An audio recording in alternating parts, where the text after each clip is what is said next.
All right. As we get started, let's do the disclaimer as always now.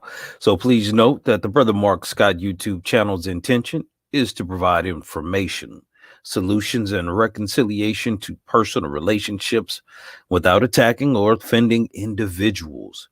The information presented is based on personal experiences, research, and expert advice. The views expressed on this channel are not intended to offend, harm, or discriminate against any individual or group. And the channel encourages respectful and constructive discussions on the topics presented. And any personal decisions that are made based on the content of this channel are at the sole discretion of you, the viewer.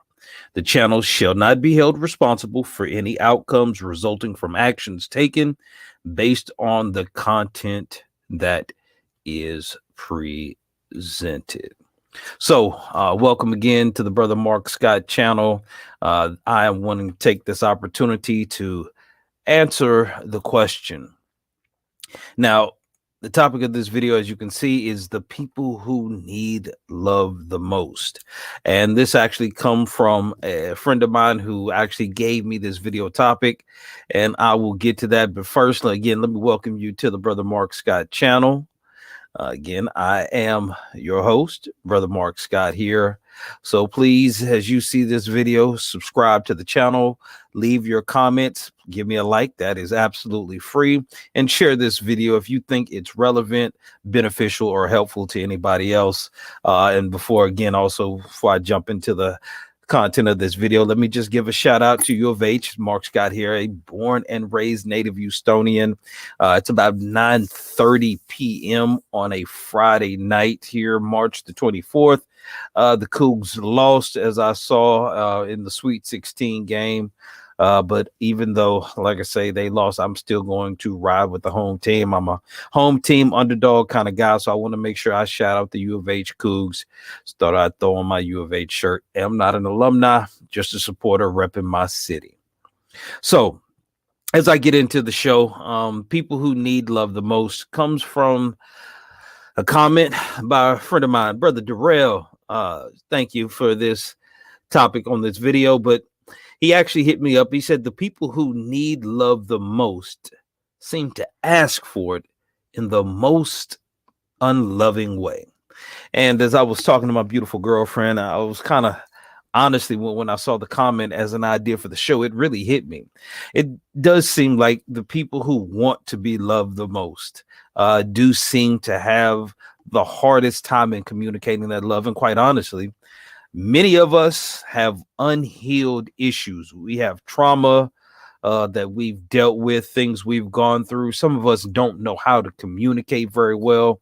And a lot of times, the reason why people who need the love the most, who want to be loved, honestly don't know how to communicate or even receive love.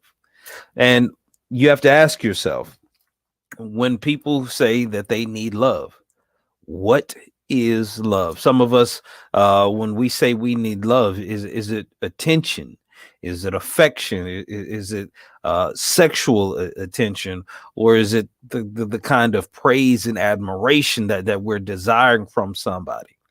And in order for us to deal in the concept of love, we have to have a clear understanding of what love is. And nowadays, love means a multitude of things. Even when I go back to the definition in scripture, the word love had many different meanings. Like I say, there are 7 different versions of the word love. So there was the agape love, which is a universal type of love and care for the overall well-being of somebody. There is Philadelphia, which is a brotherly love, which is the type of love that men have, a camaraderie, like one to another, a brother to a brother, a fraternity brother. If you've ever gone through anything, if you played on a team, there's a certain bond that you would have. It's a brotherly love.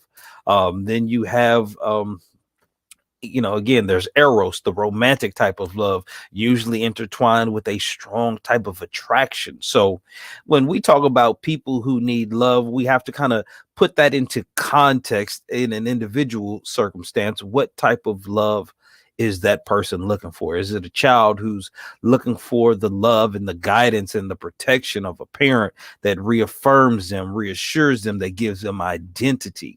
That is a type of love. And quite honestly, children don't know how to communicate, don't know how to ask for that. So you'll see infants who need that love.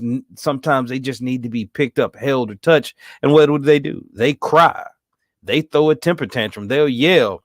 And the moment you figure it out, I remember when my daughter was a baby, and I actually learned to kind of distinguish between the different types of cries that she would have. There's a certain type of cry that my daughter would give off when she was hungry. There was another type of cry she would give off when she just wanted to be held. She wanted to be picked up, didn't want to have to sit in her crib. She wanted her daddy or her mother's attention. And so the cries were different. And even as we become adults, our cries for love are different.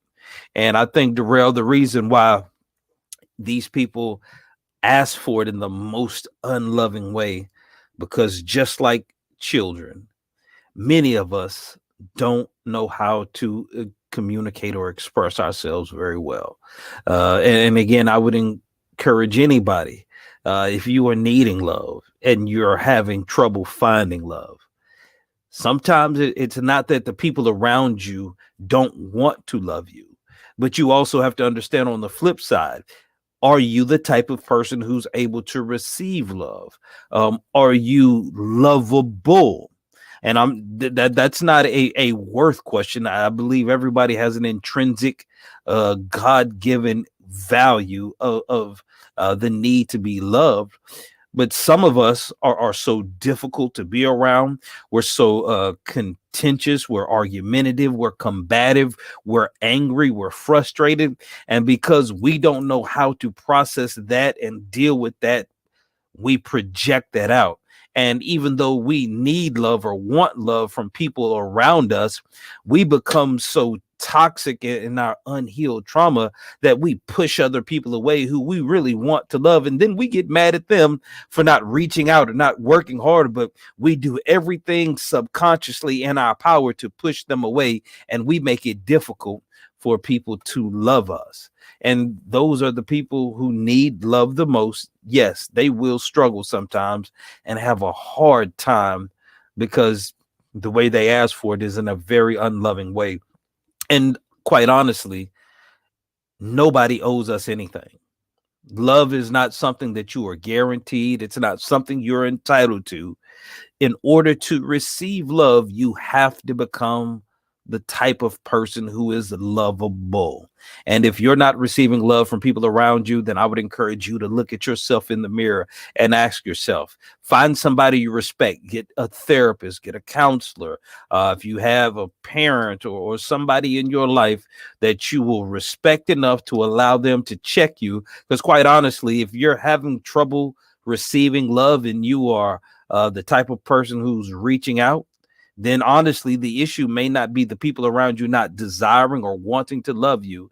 It may be the manner in which you are carrying yourself, the way you're communicating, and the way you're acting that makes it hard for people to love you, because trying to love somebody who's wounded can get you hurt.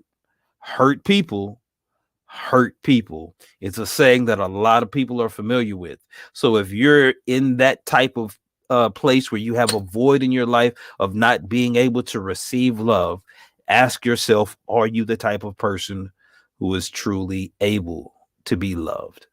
So that's all I've got on this topic, Brother Darrell. Again, I want to thank you for giving this topic. And again, anybody else, like, comment, share, comment, email me at brothermarkscott@gmail.com. You can reach me on Facebook. I'm on Instagram as well. But again, I hope this gives you some type of benefit, some type of understanding. And for those who are needing to be loved, stop making it hard for people to love you. Get some help. Brother Mark Scott, I'm out. Peace.